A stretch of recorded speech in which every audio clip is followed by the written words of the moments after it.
Hello and welcome. My name is Jennifer Oliver, and I'm a co-president of the League of Women Voters of Dearborn Heights, a nonpartisan national organization that encourages the informed and active participation of citizens in government. The League never supports or opposes candidates or political parties. Membership is open to everyone age 16 or older. Tonight's candidate forum is presented and produced as a public service by the League of Women Voters. It is an opportunity for candidates to express their views related to their candidacy. The League of Women Voters does not certify the accuracy of any candidate's responses to questions, and voters are encouraged to fact-check information shared at the forum. The forum is being conducted virtually through the Zoom platform on October 9th, and the recording that you are watching has been released in its entirety. This candidate forum is for the Office of Member, Dearborn Public Schools Board of Education. This school district covers the city of Dearborn and some neighborhoods in Dearborn Heights. The League of Women Voters wants every eligible voter to inform themselves and to vote. For additional information on today's candidates, please visit the League's online voter guide at vote411.org. If you're not sure about your polling place or voter registration status, please contact the City Clerk's office or visit the Secretary of State's Michigan Voter Information Center at mi.gov/vote to find your polling place and all of your districts. Now I am delighted to introduce the moderator of tonight's forum, Val Nelson. Hello, today is Wednesday, October 9th, and we're recording this program in its entirety via the Zoom platform. As always, the League of Women Voters is not responsible for the views expressed by the candidates. The candidates have agreed to the following plans. Opening statements will be delivered in alphabetical order. Thereafter, the order of responses will be rotated. Each candidate will have 2 minutes to make an opening statement and 1 minute to answer each question. We will end with each candidate having 1 minute to make a final statement. The League timekeeper, Patricia Yoakum, will give 15-second warnings to cue the candidates to bring their answers to a close and will raise a card and say stop to notify the candidate when their time expires. The questions were selected by a League committee convened for that purpose. Questions were submitted prior to the forum by community members. Unfortunately, time will not allow for all the questions to be asked. If you have more questions, we encourage you to contact the candidates whose information is available online at vote411.org. The November 5th election will determine 2 individuals who will serve 6-year terms as members of the Dearborn Public Schools Board of Education. The candidates are Jamal Aljahmi, Silvio Davis, Steve Durant, Robbin Makled, Mohammad Mubarak, Nasri Sobh, Jim Thorpe, Mark Trzeciak, Jackson H. Wagner, and Amer Zahr. Candidates Aljahmi, Davis, Durant, and Mubarak were unable to attend this forum. The candidates have been asked to make a 2-minute opening statement, and we will begin with Robbin Makled. Hi, good evening. First of all, thank you so much for having me. I'm so happy to be part of this event. Like she said, my name is Robbin Makled. I'm a lifelong Dearborn resident. I am the mother of 3 current Dearborn Public School students. I have 2 at Edsel Ford and a 5th grader at Duval. And I'm also the daughter of a public school teacher myself, so I know just how important it is to have quality, equitable education in our community. So I've spent the last 10 years throwing myself headfirst into PTA. I have been passionately involved. I was PTA president at O.L. Smith Middle School for 4 years and spending lots of time on school playgrounds and behind PTA tables. I've built great trusting relationships with parents and teachers and students. And I've always tried to be a problem solver and advocate within the district. I just received the endorsement of the Dearborn Teachers Union because they recognize my long history of advocacy. I've built a lot of credibility. I've seen firsthand how important equitable public education is. And I have a great background in accounting. I've worked at Ford Motor Company for the last 20 years. And so I want to use that my financial skills to help me also to make sure that we're allocating our financial resources appropriately to our students. And anyone who knows me knows my heart is in this for the kids in our community. And I'm really excited to be able to serve our community and our schools. Thank you. Thank you. Nasri? Thank you. Good evening, everyone. My name is Nasri Sobh. I'm a lifelong resident and a proud product of the Dearborn Public School District. I'm the son of a former district paraprofessional, a dedicated class parent as well. I currently work as a licensed attorney. I work at the Detroit Economic Growth Corporation, and I specialize in economic development and grant programming. During my career, I've developed significant experience in various areas like finance, budget management, policy, and governance. And these are all skills that I believe will allow me to make, informed and strategic decisions for our district. In addition to my career as an attorney, I've spent the last decade or so working in educational programming and nonprofit work. So I've worked with hundreds of students and families from the district, ranging from tutoring and mentorship programs to college and career readiness initiatives. So these experiences, have given me a deeper understanding and a deeper dive of a lot of the issues that our district is facing. And it's provided me a strong connection to the community that, I hope to serve. I've seen a lot of these challenges firsthand, so I really think I understand what it's going to take to create a stronger and safer environment for everybody. I think collectively, my background and experience, equipped me with a pretty unique perspective that would make me an asset to the board and to the district as a whole. I know what it takes to fight and advocate for all stakeholders in an effective and subjective manner. And I'm ready to put, my skills and my passion and dedication to use and ready to advocate for, the needs of all stakeholders. Thank you. Thank you. Jim? Good evening. I am Jim Thorpe. I have served on the Dearborn Board of Education and the Henry Ford Board of Trustees for the past 8 years. I'm a lifelong resident of Dearborn, graduating from Dearborn High. My daughter graduated from Dearborn High. My son is a senior at Dearborn High and also a student at Henry Ford College. As soon as I settled into the city after graduating from college, I got immediately involved with things that were benefiting the school district, serving on the Dearborn Education Foundation for several years, the Dearborn Chamber of Commerce Education Committee, the Curriculum Council. And then once we had kids, getting involved with PTAs and just doing whatever I could to benefit the students. So education has been something that's been very valuable to me. With my time on the board, I've gained level 3 certification through the Michigan Association of School Boards. I currently serve as a director for the Michigan Association of School Boards, using my experience to benefit the Dearborn area at a statewide level, to be able to also talk to legislators across the state to benefit the public education system. So I'm looking forward to continue to work on the board, continue to benefit the students, make sure that they are college and career ready. Thank you very much. Thank you. Mark? Hello, my name is Mark Trzeciak, and thank you for the opportunity to be able to present this evening. A little background on myself. I am not a lifelong Dearborn resident. I have lived here for approximately 10 years, before that residing in Dearborn Heights.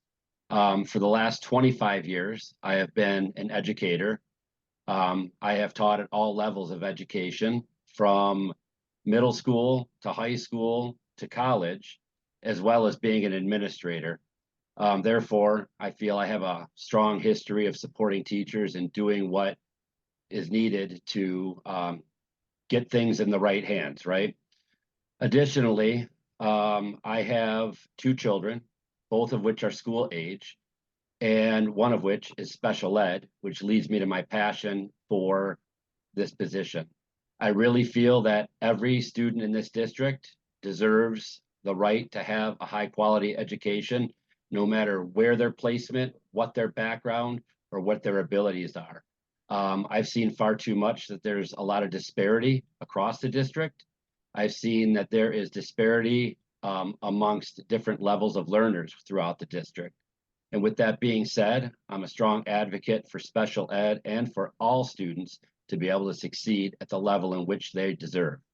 Furthermore, you may have seen me, if you're around, I do a lot of volunteer work, or have done a lot of volunteer work at Lindbergh. I was the voice behind the Bingo for Books, which is a very well-attended event at Lindbergh, or at least it was when I was there. I also, as recently as last Friday, drove a car in the Edsel Ford parade, carrying around 2 young ladies who were on the homecoming court. And I thank you for this time to allow me to introduce myself. Thank you. Jackson? Hello, my name is Jackson Wagner. I'm a lifelong Dearborn resident. I'm a political science student, a philosopher, and an aspiring academic.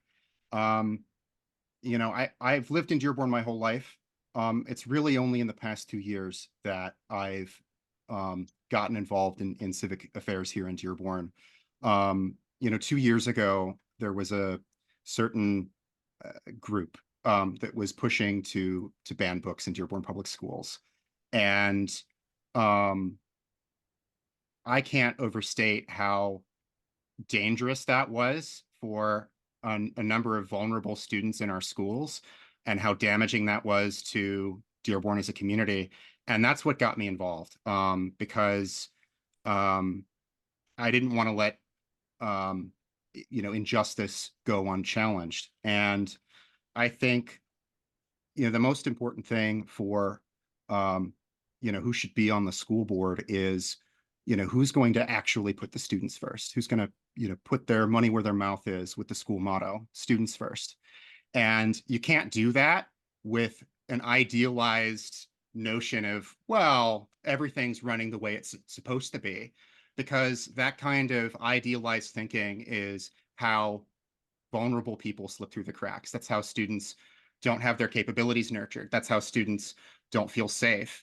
You can't take for granted that students are safe at home, and you can't take for granted that students are safe at school. You have to guarantee it. You have to ensure it. And that means that students have to feel safe, and they have to feel safe seeking out help. They have to be able to trust and turn to people. And, I've been dealing with that my whole life. And I have a lot of lived experience and expertise in that kind of thing. Thank you. Amer?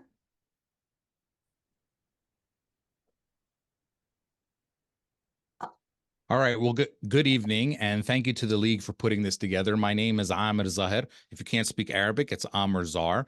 And we moved to America actually when I was 3. And when I was in middle school in Pennsylvania, my teachers went on strike.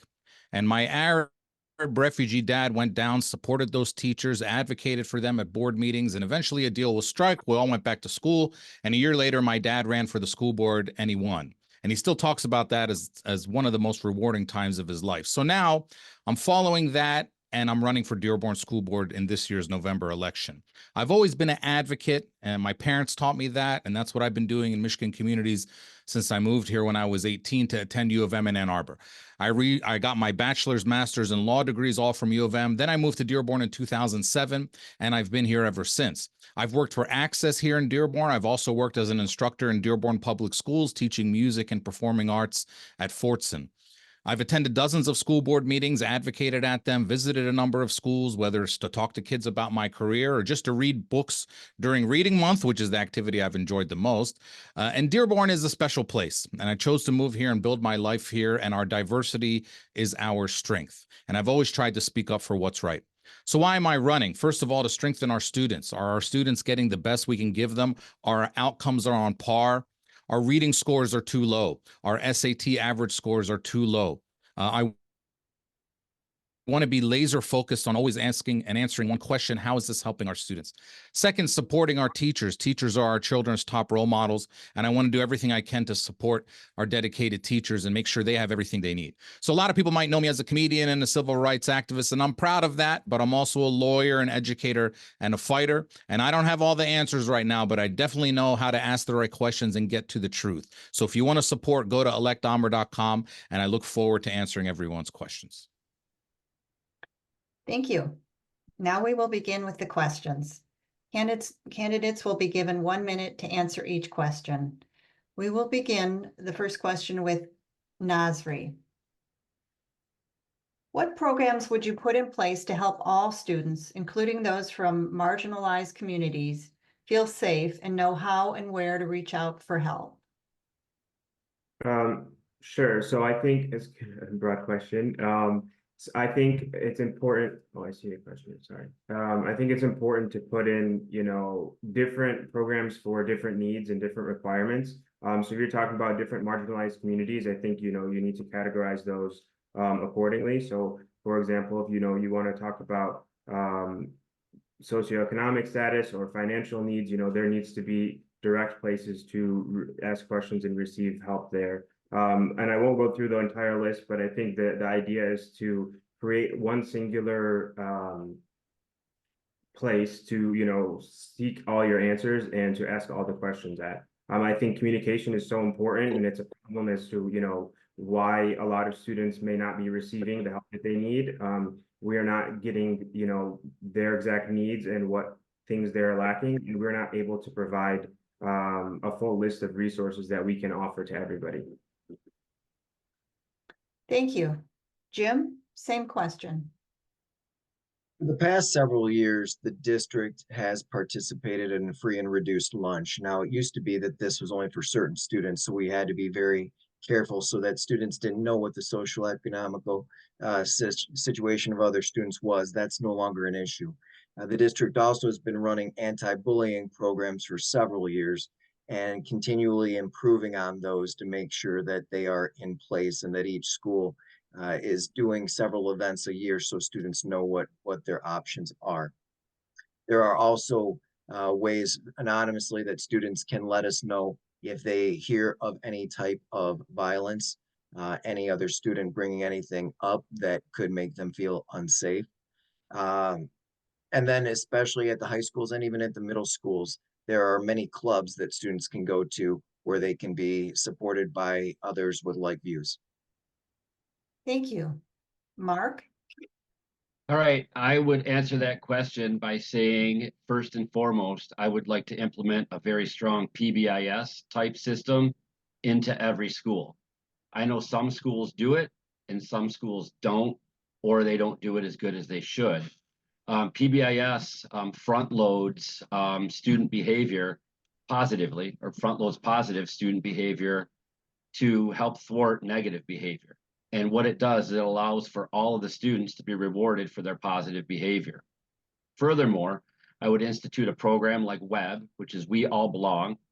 And what that would do is allow for students to have a say and a voice in what they're doing and have a peer type system where students would be able to rely on each other to help gain the information and needs that they have.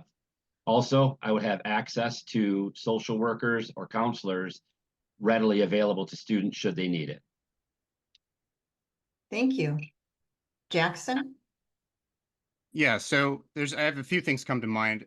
One is I would set up a student ombudsman. I know that there's lines of communication that students have, but I think it needs to be more strongly emphasized. I would also, reach out to civil society organizations that represent marginalized groups and tap them for, hotlines, resources, educational materials about that sort of thing. The other thing I would say is that, it's not enough to have bullying prevention and education programs. That's important. But it's also important to make sure that students, actually feel safe and that there's not a toxic culture. And, when there's a lot of prejudice, it becomes very difficult for any kind of prevention system to work. You have to have it's, a little bit more structural. And give students more voice. Amer? Yeah, I mean, for me, marginalized communities can mean many different communities, right? And especially in Dearborn, we have 75% or so of the students are Arab American. That means we have a lot of people coming from bilingual households. So I want to make sure that we have everything in every language to serve all of the parents and all of the students. Also, we have students that, and not a lot of people know this, we actually have some students that come from households that don't have permanent housing. So we have to make sure that we're doing everything to help everybody.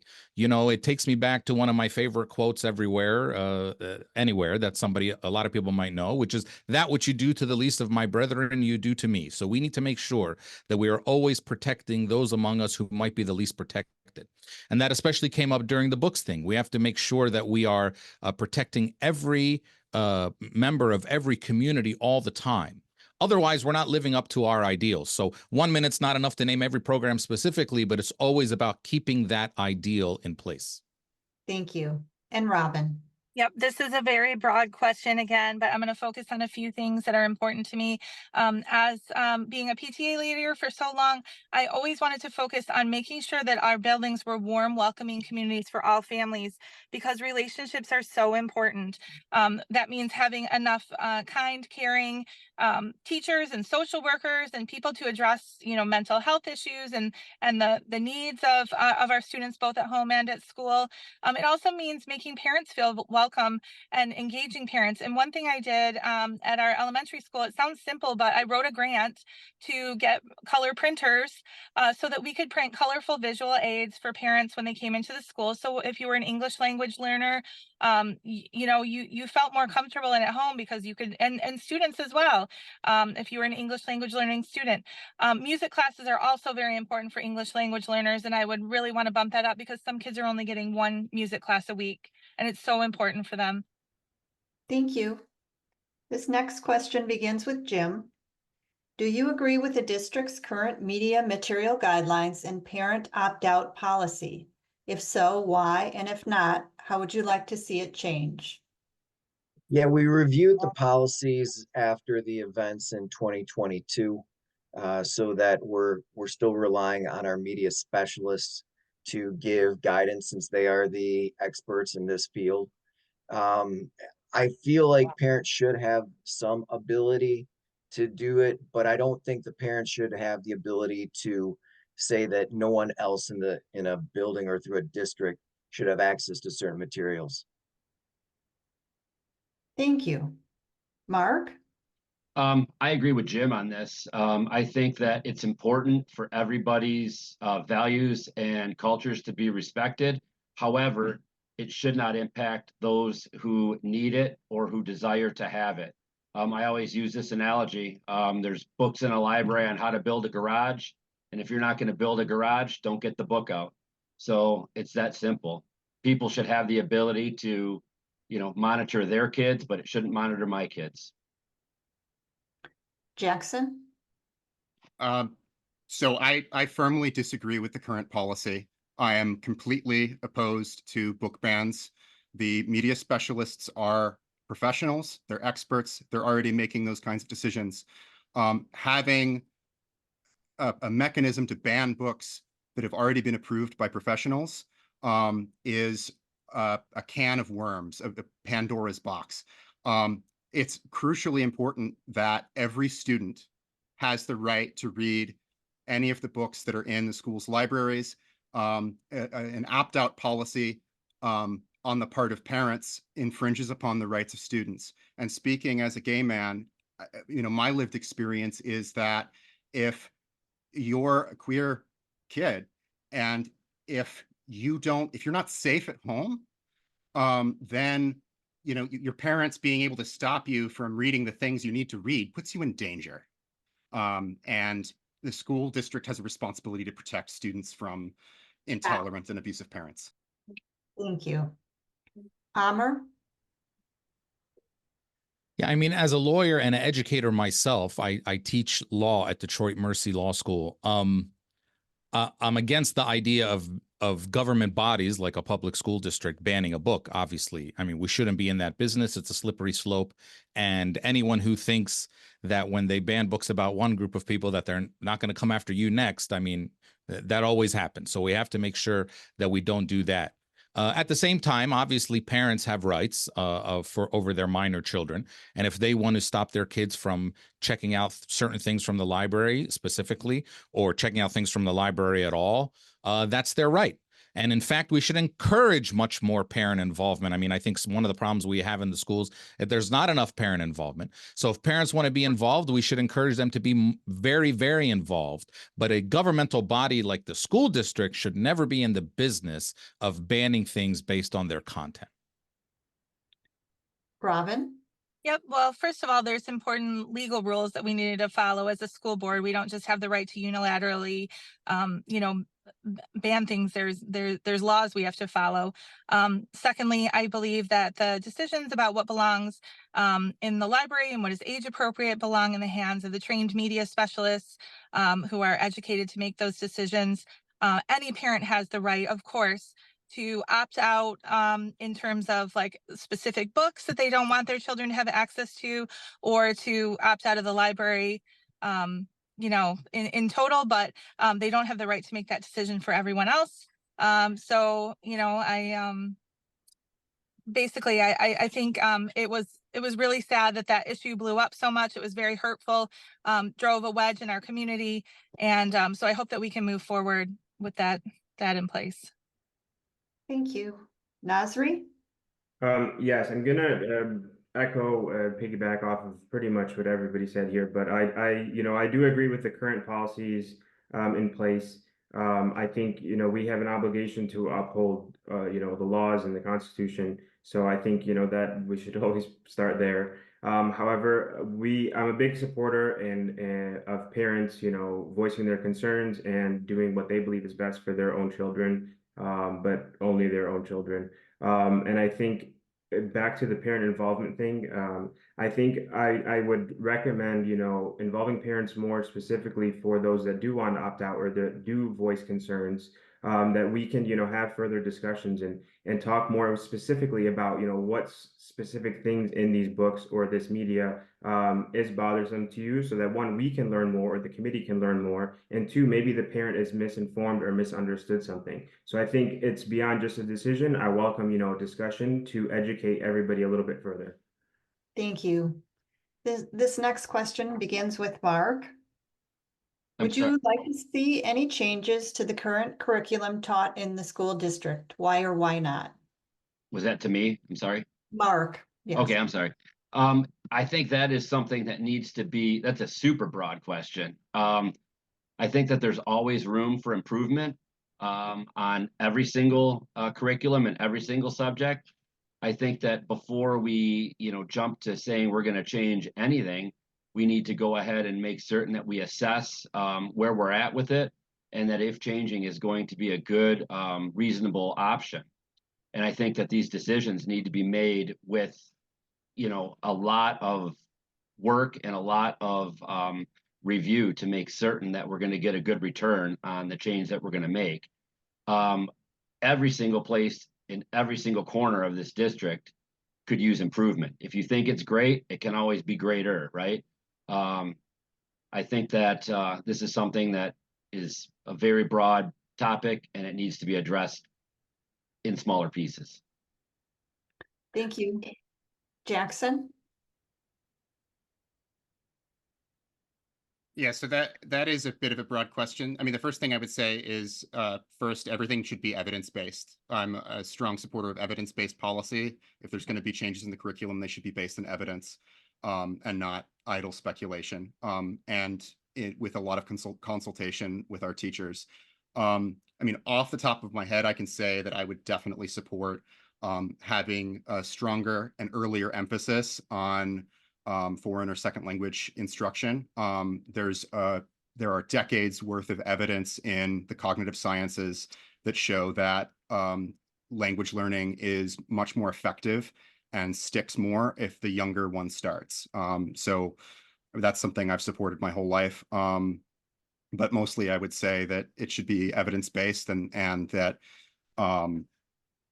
evidence and not convention and not idle fancy, but evidence should determine curriculum. Thank you. Amer?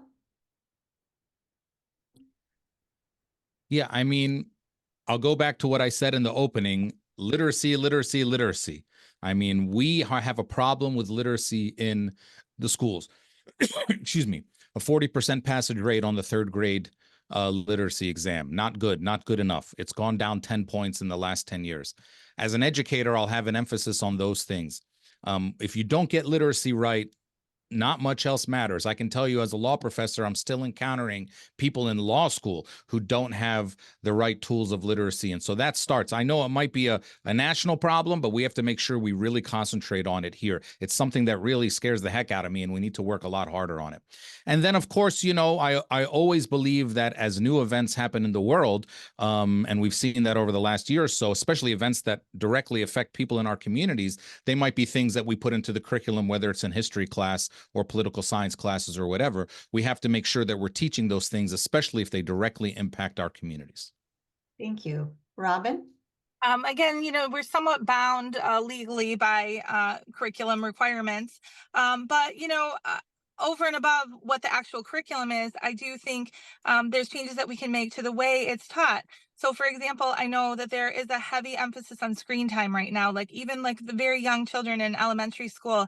I would like to get away from all that screen time, have, you know, more time reading actual books, you know, and then, you know, project-based learning is another thing that just I think is very valuable. And we do it like in our, you know, in the STEM school, but you know, it's not as widespread in the rest of our schools.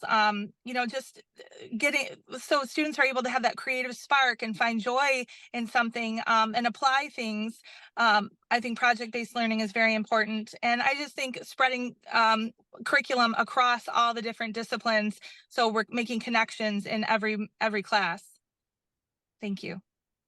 Nasri? Yeah, I think as you know, working with a lot of students, especially in recent years, I think literacy is a big one.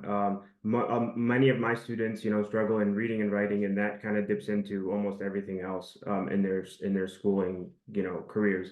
So I think that's a big one to start. But I do, you know, want to touch.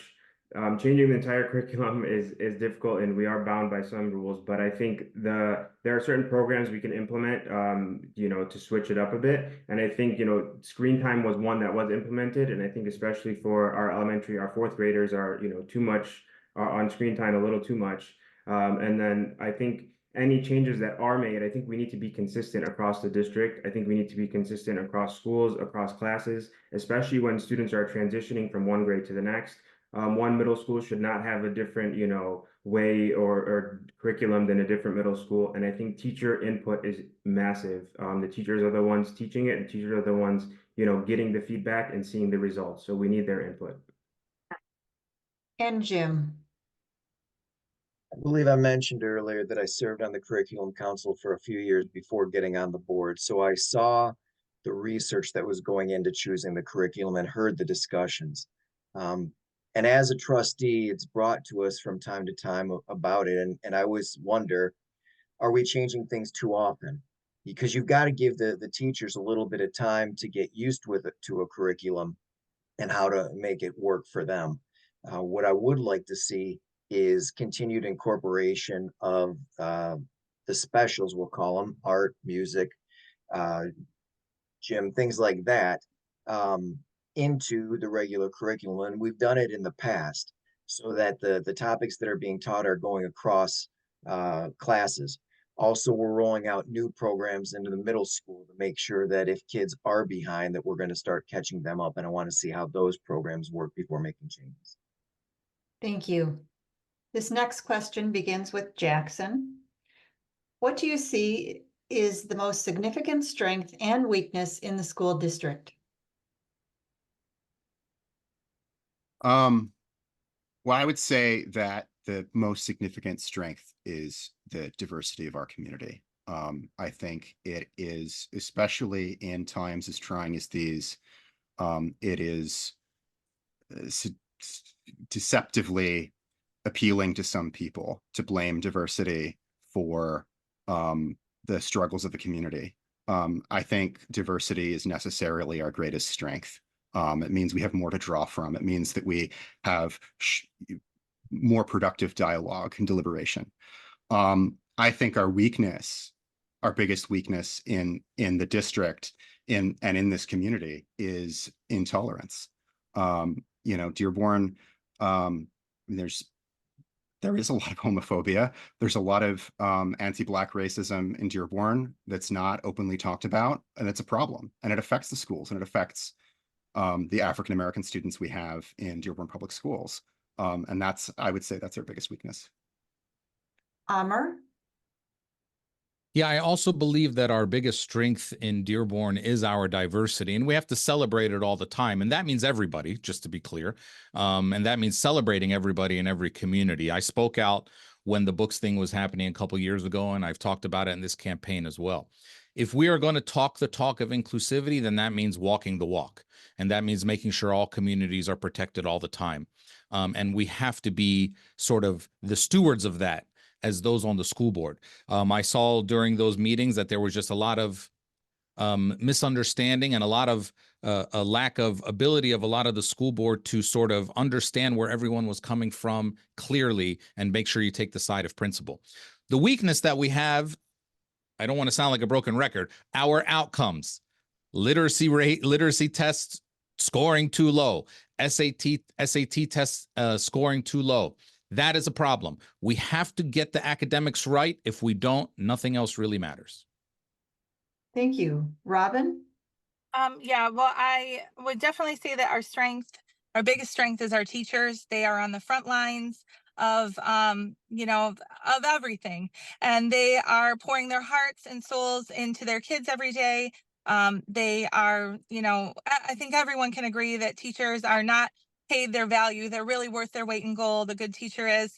And I want to make sure that those teachers feel supported and that they feel like they can take care of their families so that when they're at school, they can, focus 100% on the students.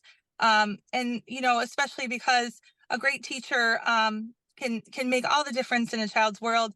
When a student sees that someone has value in them, they see value in themselves. Our biggest weakness, it's going to sound kind of a strange answer, but equity, I think, is an issue for us. I mean, I think that we have equity issues between our district and other districts, and I think we have equity issues within our district. I don't have enough time to go into all of them, but, there's a lot of issues. Thank you. Nasri? Yeah, I think I also agree that our diversity is our biggest strength. As someone who, was in the district a little over a decade ago, it's been, amazing to see the adaptation and, the acceptance of and inclusion of many different cultures and groups and backgrounds in the district. So I think that's been awesome to see, and I think we need a little bit more of that to make sure everybody feels included. Those who have made it, we can't forget where we once were too, and we have to make everybody feel included the same way, we wanted to be included at the time. I think our biggest weakness is twofold. It's in, community involvement and communication. I think we can get our community and our parents a little bit more involved, and not just when, the big issue hits the fan. I think we need to promote or excite them in some type of way. I think we need to communicate a little bit better with them and find new ways of communicating with them and getting points across and getting them to participate and show up. Thank you. Jim? Through the years, what I've recognized is while there's been change in district leadership or trustees come and go, we've really stuck with things that are in the strategic plan and the overall direction. The union heads change, but we're able to still keep moving ahead with this idea of what's in the best interest of the students, what's going to benefit the staff, what does the community need, and that's been able to keep us going forward. In terms of weakness, one recent example I would give was that we allowed people, most of whom came from outside our community, to disrupt us and use us as a political pawn for other races, political races. But we need to make sure we are the community and that we know what we're looking for and don't let outside forces impact us that way again. And Mark? Yeah, thank you again. I think our biggest strength is our diversity, not so much, in addition to our cultures that we all are representing, but also our programming and the availability of the choices that the kids have here in the Dearborn Public Schools. We offer a wide range of programming that is unlike many other places around us. I think it's a great asset to all of the students and all of the community. As far as the weakness goes, I think parent engagement is definitely a weakness, and also the disparity that we see in the student outcomes. We need to really laser beam focus on achieving better. We need to do better at literacy. We need to do better at math. We need to do better at college readiness. This district is a district that has the ability to deliver that, and I don't think we have done the best that we can do to do that. Thank you. This next question begins with Amer. What ideas do you have to encourage students' civic participation? This is a great question. Well, one thing I'd like to do is, and I don't know if the school board has ever done this before, but rotate school board meetings around different schools all the time. Not just, I mean, I know it happened when there was a crisis a couple of years ago, but let's have school board meetings in the communities, in the schools, and I'd like to see them in like younger schools. Let the young kids know about civic participation. That is something that is so important, right? I mean, local government is the most important. I've worked on presidential campaigns, and I'll tell you, local government is the most important form of government. And school board, in my opinion, is the most important local body that we have. And so I would like to see us put our feet on the ground in these communities, in our neighborhoods. We are lucky as a school district that we are a school district of neighborhood schools, right? That's how Dearborn was built. Thousands of people live across the street from their schools. Well, let's go have our meetings there. Let's show up there. Let's be there a lot more often. And I think that that will really help a lot of civic participation. Robbin? I think anyone who walked by or drove by Edsel Ford earlier this week saw civic participation, and our students want to be involved. They want their voices to be heard. I have every single PTA project I have taken on, I don't just go in there and raise money. I want the kids to know that they can be advocates. They can be small, but their voices are important. And so, there's different things I've done, like waste-free lunch at school, where I've gone in and the kids have, weighed the garbage before and after they had a waste-free lunch. And then the kids were concerned about having foam, trays and the impact in the environment. So we called Jeff Murphy from Food Services to come and talk with the kids so they could advocate. I run the butterfly club at the school. There's all kinds of things that we can do to make sure that from the very get-go, when kids are in kindergarten on, that they know how to advocate for themselves, whether it's just asking for the swallowtail to be declared the state butterfly on up to important issues in high school, like the conflict in the Middle East that they're advocating for. Let their voices be heard. Thank you. Nasri? Yeah, I think there are a few things we could do. And as a student, I was very involved in almost every club you can imagine since I was, in elementary school, from City Beautiful all the way to student council president for 4 years. So I'm a big advocate of this, and I think a lot of the students that I work with now lack a little bit of that motivation and or understanding. And I think part of it is, again, they don't really see the opportunities they have, and they don't really understand a lot of the issues that are, that could be facing. So I think if we can present it in a fun, informative way that makes sense to them and that's relatable to the students specifically, especially this new generation, I think they will care more. I think they'll get more engaged and more involved. Let them open, start these new clubs focused on things that they care about. I think we need to get community organizations involved and kind of let them lead the way sometimes too, and offer opportunities for service and engagement as well. I think making it, a fun, exciting thing is really important to do again. Jim? Starting with when the kids are in elementary school, it's normal for us to have green school parades, usually in the springtime. I know several schools have done things like no waste lunches, or other programs through Lighthouse and other things where the kids get to be like class presidents and things like that and lead their buildings.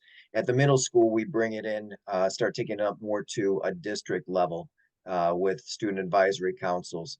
And then once the kids get to high school, they have a chance to be on the superintendent student advisory council, and they intentionally choose students that way so that it is a diverse group, a true makeup of the student body. Historically, we had students attending the board meetings and speaking on different topics. That fell somewhat by the wayside once COVID began. We've brought them back at times. But we're also continuing to make sure that they've got clubs available for civic engagement. Mark? Thanks again. I wanted to, I guess, say that giving the students a platform to advocate for themselves, and then furthermore, let their voices be heard when they do advocate for themselves. Students are a huge stakeholder in this whole business that we're running here. You know, the school district is a huge business of educating people, making sure people are safe and happy, and the students are our biggest stakeholder in this whole operation that we have. Their voices should be valued, their voices should be heard, and they should be welcomed at the table, and we should eat from their plates when they bring us concerns. I really feel that they need to have an opportunity to be able to advocate for themselves and a platform to do so. Thank you. And Jackson? Yeah, I think the most important thing to remember is that students are people too, and that if we want to raise engaged citizens in a liberal democracy, we have to let them participate in it. And that means giving more voice to student government, giving more voice and more say to student advisory councils, having policies that require consultation with students, so that students' voice is not, you know, merely an opinion to consider, and not the determining factor, but to be taken a lot more seriously. I don't know that this is up to the district, but you know, there are a number of communities that have lowered the voting age for school board elections. I completely support that. There's a lot of research that shows in countries that have lower voting ages that they have higher civic engagement for their entire lives. And I think it's really important to embed student voice and participation, you know, seamlessly into the school environment. Thank you. This will be our last question, and it begins with you, Robbin. What is your perspective on whether students should have access to cell phones in the classroom?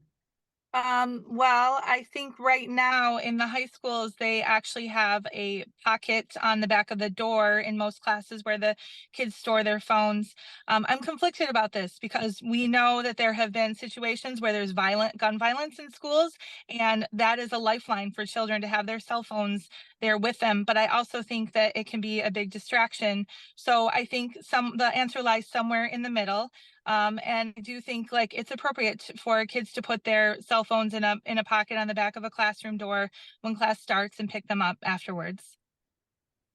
Nasri? Yeah, I'll have to agree. It's a difficult question. I know there's been some research recently presented at one of the board meetings by a community member who's concerned about this, but I think the cell phones are a distraction for sure, and I know that firsthand. And I think we can't completely take away the phones. I think students, you know, should have their phones and should have access to their phones in case of emergencies. As we've seen, you know, you never know what's going to happen. At the same time, I think we need to enforce a little stricter policy. And if you know, putting them at the door is a little too strict, then they have to keep them in the bags. But you have to enforce it, and we need parents to be on board with this, and not fight, you know, teachers if their child is you know, breaking the rules per se. Otherwise, we're going to end up in the same cycle all over again. And I think, you know, there has to be a middle ground, and everybody has to be, you know, all in, or this is not going to work. Jim? Yeah, I would say it's easy to look at both sides of this one. The district has been looking at the current policies, and there are differences across schools. And while you'd like to see things that are similar at the different levels, it really just depends on the class and the way they're using it. Are they using it in a way that they would have been using a computer? Because they are going to have these phones. Now, I'm going to tell you that it's probably not the kids that would give the most fight if we try to change the policy. It's the parents. So we would need to get a lot of parent buy-in if we're really making big changes to the cell phone policies in our buildings. Mark? I can speak to this from a professional level. I work at a school currently that's an away for the day school. We do not offer any phones in the school during the day. If you have a phone with you, it must remain off or in your locker throughout the day. It has removed a ton of distraction. It has allowed for students to be able to focus more on the instruction in the classroom. And if students need to communicate, every single one of them has a Chromebook or a laptop with them where they can communicate effectively. I do understand, the parent need and the parent want for something like this. However, if it's consistently implemented across the district and consistently focused on as a concern and as a priority, then the Away for the Day is the most effective solution to having student engagement increase. Jackson? So I think the important thing, like I remember in high school, that, people didn't have their phones out, it would get confiscated if you had it out. So I always kept mine in my pocket and turned off. I think the issue today, we were living in a different time. And I think some of that is that we need to have student buy-in. I think that students, people who point to the argument that when we ban the cell phones, the students come around to it, I think we're putting the cart before the horse. I think getting student buy-in for a change of policy like that, explaining the reasons why, getting them to discuss it, getting them on board is important. And I think denormalizing, the kind of surveillance culture of parents like constantly keeping tabs on their kids, we need to denormalize that. And that does mean getting parent buy-in, and that, need to be done. And Amer? Yeah, so I'm definitely against any cell phone usage in class. I can tell you as an instructor for a long time, it's extremely distracting. We have to have a uniform rule that's used throughout the district so you don't get this idea that this school is better than that school or this teacher is more lenient than that teacher. There definitely should be a uniform policy.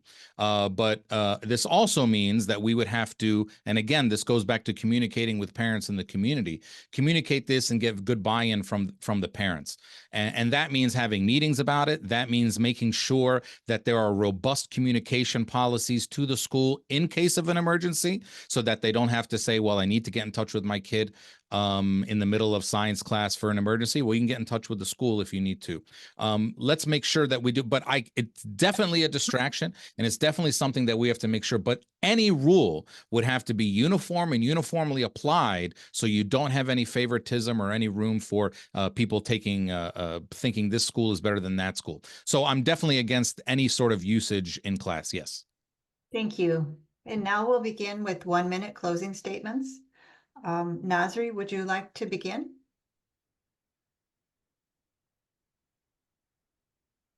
Oh, you're muted. Sorry, I'm still on.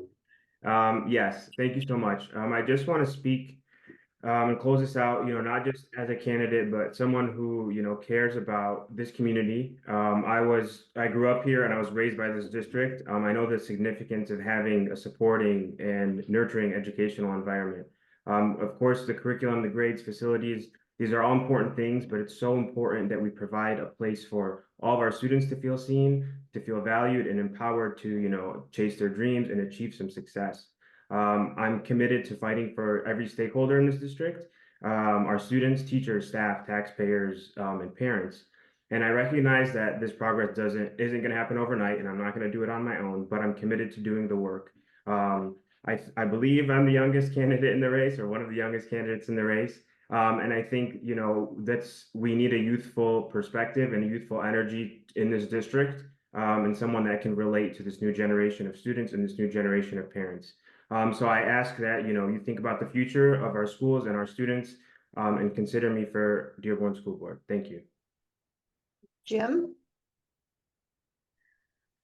In the next 6 years, these trustees will be serving. They will definitely be having to deal with infrastructure issues at the P12. They will probably have to place both a new superintendent and a new college president. They will have to go through the strategic planning for both entities a couple of times. And those are the things that I can pretty much guarantee. Add in all the other things I didn't expect to go through in the last 6 years, like COVID and all the arguments and fights. So you need to have people that are strong in this position and people that are open to everybody. I've proven that over the last 8 years that I can work with a variety of people. I've served with integrity, treated everyone with dignity, and I look forward to being able to serve again. And I ask for your vote this coming November. Thanks. Mark?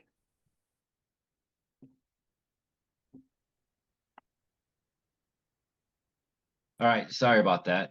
Again, I thank you for your guys' time and your efforts to put this together.